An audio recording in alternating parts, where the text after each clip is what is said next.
14 აპრილიდან რუსთავის ეთერში მუსიკალური პროექტის ქართულის ლაივ კონცერტები იწყება. გუშინ მაყურებელმა უკვე იხილა დიდი გადარჩევის ეტაპი, სადაც ჯიურიმ საუკეთესოთა შორის საუკეთესო ათეული გამოავლინა. სწორედ ეს მონაწილეები განაგრძობენ ბრძოლას გამარჯვებისთვის. ლაივ შოუებზე კონკურენცია კიდევ უფრო გამძაფრდება. საუკეთესო ათეული ერთმანეთს სცენაზე დაუპირისპირდება და საკუთარ შესაძლებლობებს პირდაპირ ეთერში წარადგენს. პირველი ლაივ კონცერტი განსაკუთრებული იქნება. ის სრულად დაეთმობა ქართველი ქალი კომპოზიტორების შემოქმედებას. კი ბატონო, ესე იგი ლაივებზე შესრულდება ნატო გელაშვილის, ეკა კახიანის, ლილიკო ნემსაძის და ქეთი გაბისიანის ცნობილი ჰიტები, სრულიად ახალი განსხვავებული ინტერპრეტაციით.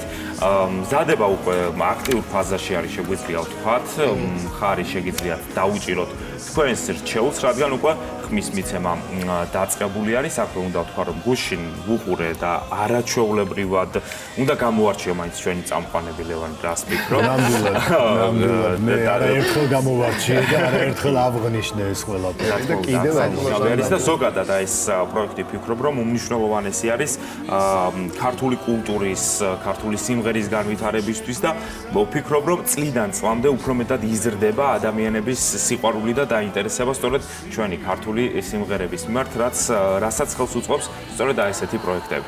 და იცი რა უნიკალურობა ამ პროექტის არის იმაში, რომ აქამდე ძირითადად სოლო მომღერლებს აღმოვაჩენდით ხოლმე და ახლა საუბარი ანსამბლებზე, კვარტეტებზე, მოკლედ ჯგუფებზე და ეს ფორმატი ჯერჯერობით არ ყოფილა აქამდე. არ ყოფილა და სწორედ აი ამიტომ არის საინტერესო და განსაკუთრებით გვაინტერესებს უკვე პირდაპირ ეთერში, როდესაც ცოცხალი ემოციები იქნება, გულწრფელი და ასე შემდეგ, აი ამ ლაივ კონცერტების ნახვა. მე ძალიან ვღელავ ემზადები მომდევნო სამშაბათისთვის, როდესაც უკვე pirდაპირ ეთერი იქნება. ეს ფორმატი ჩემთვის ისედაც განსხვავებულია. ხო, აი პირდაპირ ეთერი მოგვიყვება.